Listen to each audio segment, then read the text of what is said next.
नमस्कार, सीएनबीसी आवाज पर आपका बहुत बहुत स्वागत है। आपके साथ मैं हूं विपिन भट्ट और आप देख रहे हैं property Guru presented by signature global, making India affordable.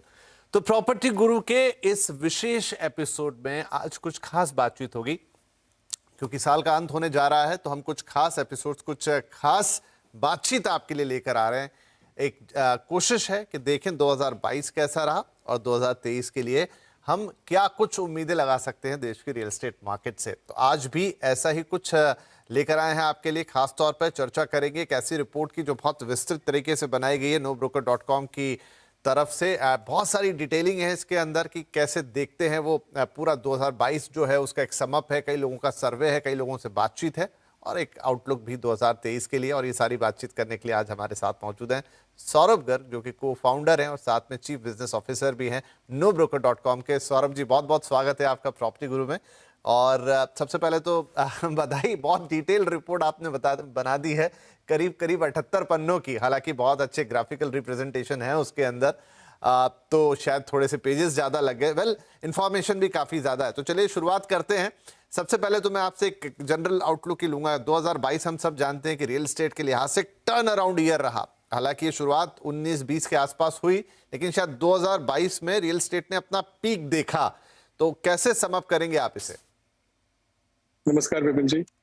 नहीं, आप एकदम ही सही बोल रहे हैं कि 2022 काफी एक्साइटिंग ईयर था रियल एस्टेट के लिए।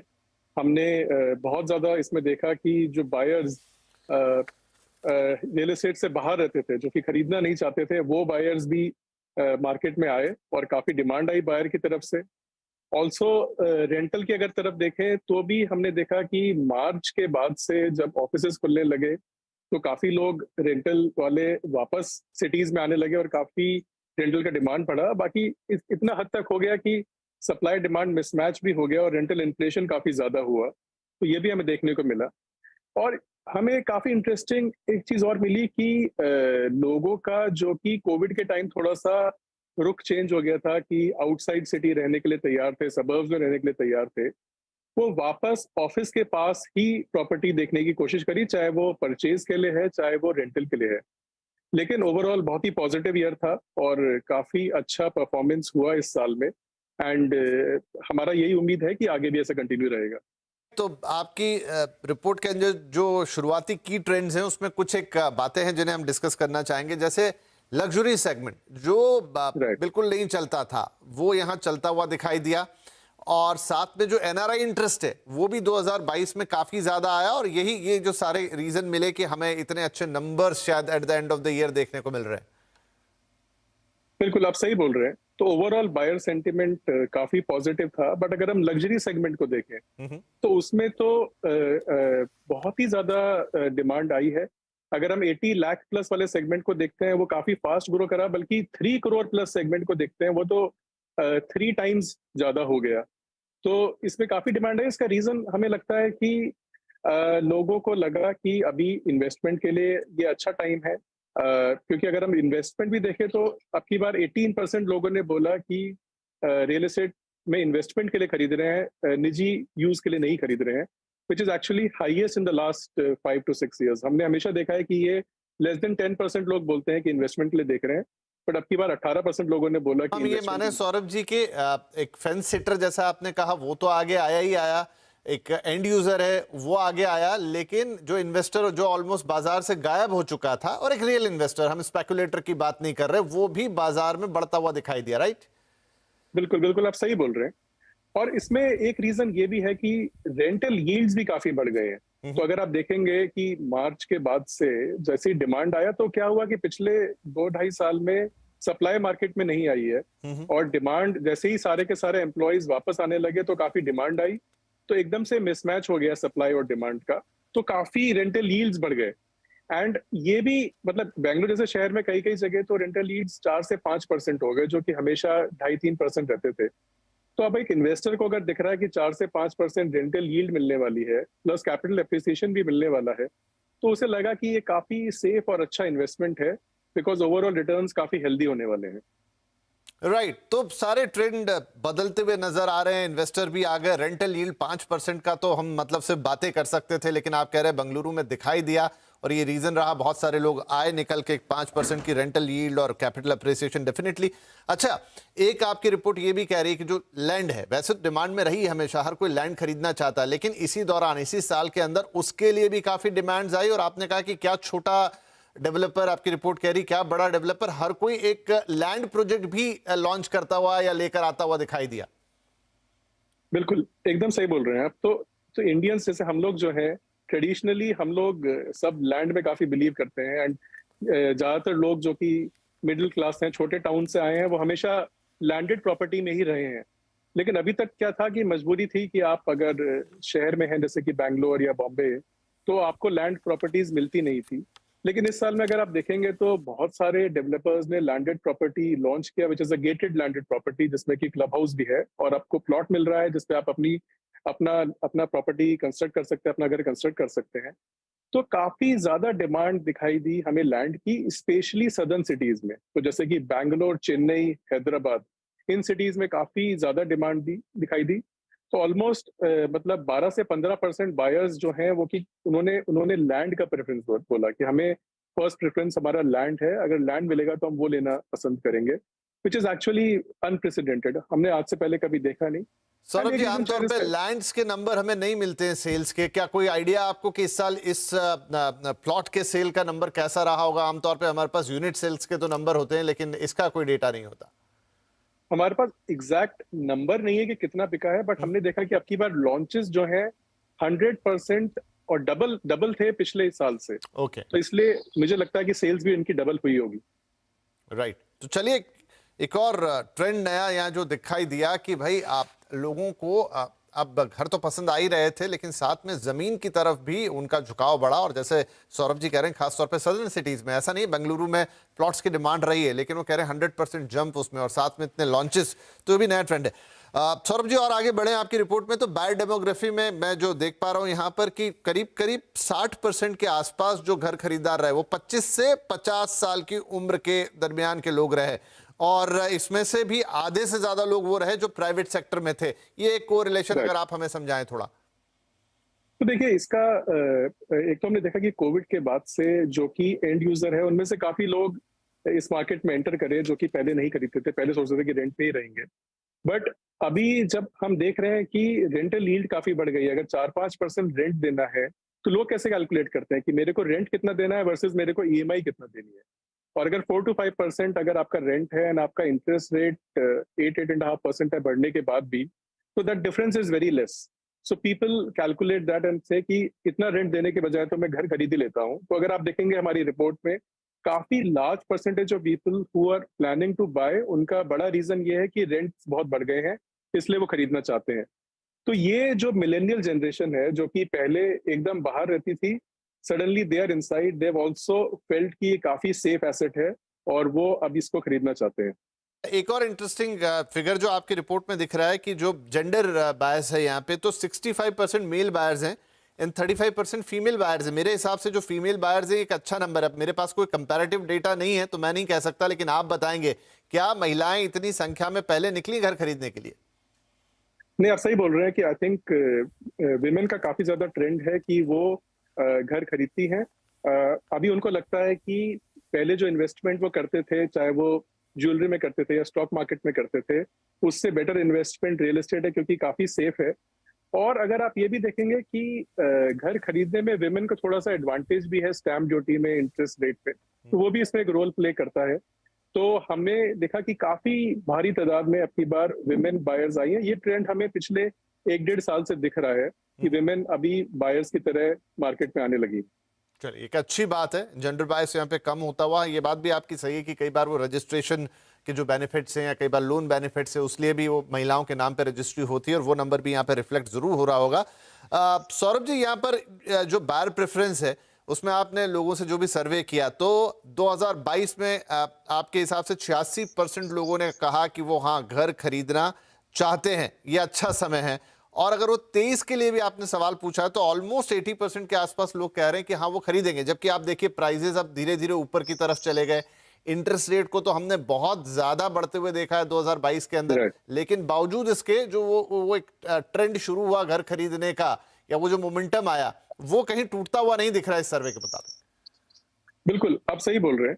तो आई थिंक जैसे मैंने बोला कि कोविड के टाइम पे जो वो इमोशनल लोगों का रीज़न था कि एक एक फिक्स्ड एसेट होना चाहिए, एक सेफ एसेट होना चाहिए, अपना घर होना चाहिए, वो ट्रेंड कंटिन्यूड है। और दूसरा लोग कंपैरिज़न भी कर रहे हैं कि रेंट वर्सेस ईएमआई में। एंड उसमें अगर आप देखेंगे तो अभी भी इंटरेस्ट रेट्स बढ़ गए हैं बट रेंटल यील्ड भी बढ़ गई है। तो इसलिए लोगों को लगता है कि वो डिफरेंस इतना ज़्यादा नहीं है एंड उन्हें शायद घर खरीदने में ही ज़्यादा फ़ायदा है क्योंकि एक इन्वेस्टमेंट भी हो जाएगा, सिर्फ स्पेंड नहीं हो रहा है, एक्सपेंस नहीं हो रहा है। ये मानूं कि ये जिस मोमेंटम को हम देख रहे हैं 2022 में, अब ये आपका एक सर्वे है, लोगों की राय है, आगे क्या कंडीशंस रहती हैं, कैसा, क्योंकि थोड़ा सा हम इकोनॉमिक साइड पे हल्का सा ग्लूमी सिनेरियो भी देख रहे हैं, अंदेशा है, कह तो नहीं सकते आगे चल के क्या होगा, लेकिन क्या 2023 में भी हम 2022 जैसा ही परफॉर्मेंस आता हुआ देखेंगे, क्या उम्मीद कर रहे हैं आप?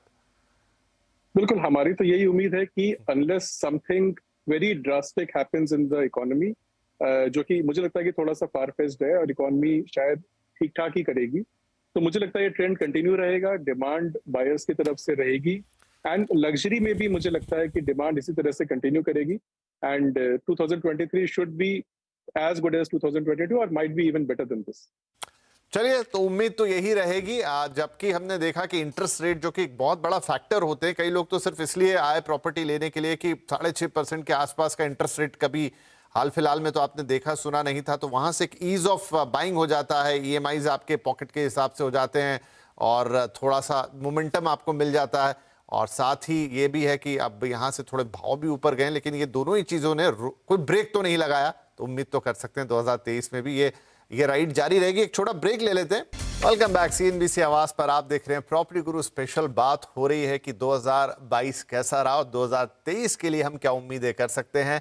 आधार है हमारा nobroker.com की वो रिपोर्ट जो काफी विस्तार से ये सर्वे करके लाती है कि लोग क्या सोच रहे हैं और ट्रेंड्स कैसे रहे, नंबर्स बताती हैं, एक्सपेक्टेशन को बताती है। और सौरभ गर्ग साहब जो कि को फाउंडर हैं nobroker.com के, हमारे साथ ही बातचीत कर रहे हैं। अच्छा सौरभ जी, एक और इंटरेस्टिंग चीज ये रही जो मैं आपके सर्वे में आके देखता हूं कि लोग खरीदना चाह रहे थे, लेकिन आपका सर्वे कहता है या आपकी रिपोर्ट कहती है कि 78% लोग रेडी टू मूव इन या almost ready to move in में ही जाना चाहते हैं, कोई भी अब अंडर कंस्ट्रक्शन प्रॉपर्टी वगैरह लेना नहीं चाह रहा है। पर क्या इतनी अवेलेबिलिटी थी, क्या मिला लोगों को? तो विपिन जी, इसमें हमने क्या देखा कि जब लोग अपना सर्च स्टार्ट करते हैं तो उनका प्रेफरेंस होता है कि रेडी टू मूव इन मिल जाए उनको एंड काफी लोग इसलिए रीसेल में भी जाते हैं या फिर नई प्रॉपर्टी जो कि रेडी टू मूव इन है वो लेते हैं। लेकिन जैसे जैसे उनका सर्च आगे बढ़ता है तो वो रियलाइज करते हैं कि अगर उनको अच्छी प्रॉपर्टी चाहिए, नई प्रॉपर्टी चाहिए एंड उनके रिक्वायरमेंट की प्रॉपर्टी जिसमें एमिनिटीज उस तरीके से हो, तो शायद रेडी टू मूव इन नहीं होता है। तो फिर वो धीरे धीरे अपना थोड़ा सा बिहेवियर चेंज करते हैं एंड 6 महीना, 1 साल, 1.5 साल पोजीशन पे भी जाते हैं। तो आई थिंक इनिशियल प्रेफरेंस होता है रेडी टू मूव इन मिले, बट काफी लोग उनमें से मूव कर जाते हैं अंडर कंस्ट्रक्शन पे भी। अभी लोगों का क्या है, अगर आप देखेंगे सर्वे में तो हमने देखा कि रेरा पे भी काफी कॉन्फिडेंस आ गया है लोगों को। तो लोगों को लग रहा है कि अब अंडर कंस्ट्रक्शन भी ले सकते हैं। Although preference always is to start ready to move in, but ultimately many people go for under construction. जी हाँ, काफी एक सॉलिड रिस्पॉन्स है आपके सर्वे के अंदर, जहां लोगों ने एक दिखाया है कि भाई रेरा आने के बाद हमारा जो कॉन्फिडेंस है वो काफी बेहतर होता हुआ नजर आ रहा है। भाई सौरभ, यहाँ पर क्योंकि आपका तो ऐसा वेबसाइट है जहां पर आप रेडी टू मूव इन वाली चीजों को भी ट्रैक करते हैं और साथ में सेकंड सेल्स के नंबर, खासतौर पे आपका फोकस तो वहां रहता है, तो क्या कोई नंबर आपके पास कंपैरेटिव होता है कि जो 2022 में, क्योंकि सारे रजिस्ट्रेशन के नंबर है जो हमारे पास आते हैं, वो ये नहीं बताते कि वो प्रॉपर्टी फ्रेश थी या सेकंड सेल्स की थी, क्या रेशियो रहा होगा जो इतने बढ़िया नंबर क्रिएट हुए हैं? तो इसमें अगर आप देखेंगे तो रीसेल प्रॉपर्टी जो है वो करीब 60% होती है और 40% न्यू प्रॉपर्टी होती है। तो that's the ratio normally across the cities. किसी सिटी में थोड़ा ज्यादा होता है, किसी में कम होता है, बट 60 to 40 रेशियो रहता है रीसेल वर्सेस न्यू प्रॉपर्टी का। राइट तो इसको अगर थोड़ा और गहराई में जाके समझे कि ये जो रीसेल भी हो रही है, डेफिनेटली वहां कोई रह रहा होगा, या तो वो इन्वेस्टर की प्रॉपर्टी बाहर आई जो काफी लंबे समय से इन्वेस्टेड थे, या फिर वो खुद रह रहे थे, वो अपग्रेड करके किसी दूसरे या बड़े घर में, जो कि हमने कोविड में एक ट्रेंड देखा, लोगों को एहसास हुआ कि शायद एक 2 BHK उनके लिए पर्याप्त नहीं, तो वो 3 में गए, या 3 पर्याप्त नहीं तो 4 में गए, और उनकी वो यूनिट्स मार्केट में आई और फिर उनको दूसरे लोगों ने खरीदा। राइट, तो आप सही बोल रहे हैं। तो अगर आप हमारे सर्वे में भी देखेंगे तो ऑलमोस्ट जो सेलर्स हैं 43% सेलर्स ऐसे हैं जो बोल रहे हैं कि वो दूसरी प्रॉपर्टी खरीद रहे हैं और इसलिए वो प्रॉपर्टी ये वाली बेच रहे हैं। तो very large number of sellers are actually upgrading to a bigger property and that's why they are selling their property. तो ये काफी बड़ा रीजन ये है। बाकी जो लोग हैं वो या तो इन्वेस्टर्स हैं या उनकी प्रॉपर्टी में कोई टेनेंट रह रहा है और वो उस प्रॉपर्टी को बेच के अब अपना उस पैसे का कहीं यूज करना चाहते हैं। But very large percentage of people are actually planning to buy a bigger property now. Right. अच्छा, एक और जो की कंसिडरेशन है कि जब आप पूछते हैं कि भाई बाइंग अ प्रॉपर्टी के लिए आप क्या सबसे ज्यादा देखते हैं, तो वैसे तो काफी सारे हैं। वाटर सप्लाई आपने कहा, वर्क प्लेस से डिस्टेंस आपने कहा, पब्लिक ट्रांसपोर्ट डेफिनेटली व्यक्ति वो देखेगा, size of apartment no doubt, amenities और अप्रिसिएशन कितना होगा ये भी सबके जहन में रहता है। लेकिन 68% या ऑलमोस्ट कह लें 70% सबसे पहले बजट की बात कर रहे हैं। तो बजट अभी भी सबसे बड़ा डिसीजन मेकर है। बिल्कुल, देखिए बजट तो सबसे प्राइमरी फैक्टर है ही, क्योंकि लोग वहां से शुरू करते हैं कि ये प्रॉपर्टी मेरे बजट में फिट होने वाली है कि नहीं है, एंड बाकी सारी उसके बाद सेकेंडरी होती है।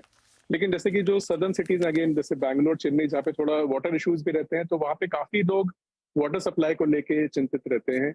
एंड जहाँ पे भी पब्लिक ट्रांसपोर्ट बहुत अच्छा है, तो लोग चाहते हैं कि वो मेट्रो के पास या फिर रेलवे लाइन के पास रहें, जिससे कि अच्छा ट्रैवल कर सके, फास्ट ट्रैवल हो सके। तो ये सारे फैक्टर्स लोग लेते हैं, but I think the first primary factor is that budget should fit their pocket. अच्छा, एक बड़ा इंपॉर्टेंट और इंटरेस्टिंग है, हालांकि हम सब जानते हैं कि यही हुआ है। 62% आपके यहाँ कह रहे हैं फर्स्ट परचेज है, 82% लोग कह रहे हैं सेल्फ यूज के लिए। मतलब हम कहें कि ये जो पूरा मार्केट चला है ये रियल डिमांड ने चलाया है, ये एक्चुअल। आपने हालांकि ये भी कहा कि 18% इन्वेस्टर भी आए, जो कि पिछले कई सालों के मुकाबले काफी बेहतर नंबर है। लेकिन जो मार्केट मूवर्स है इस समय वो एंड यूजर्स ही। बिल्कुल, आप एकदम ही सही कह रहे हैं कि मेजॉरिटी 82% लोग जो हैं एंड यूजर्स हैं। और जैसे मैंने बताया, उसका रीजन यही है कि लोग बोल रहे हैं कि रेंट के बजाय उन्हें लगता है कि अभी परचेज करना बेटर है। लेकिन एट द सेम टाइम जो इन्वेस्टर्स हैं वो भी डबल हो गए हैं, जो कि पिछले 3-4 साल लगा अब देखेंगे उनसे डबल हो गए हैं।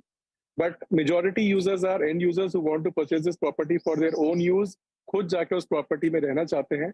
और ये भी एक रीजन है कि आप इतना हाई परसेंटेज देख रहे हैं कि लोग आरटीएमआई प्रेफर कर रहे हैं, ready to move in prefer कर रहे हैं, बिकॉज उन्हें लगता है कि अगर हम प्रॉपर्टी अभी खरीद रहे हैं तो क्या हम इमीडिएटली शिफ्ट हो सकते हैं और हमें कहीं ऐसा ना हो कि ईएमआई और रेंट साथ में देना पड़े। तो आप देखेंगे कि 82% और ये 78% रेडी टू मूव इन, काफी काफी ज्यादा कोरिलेशन है इसके बीच में।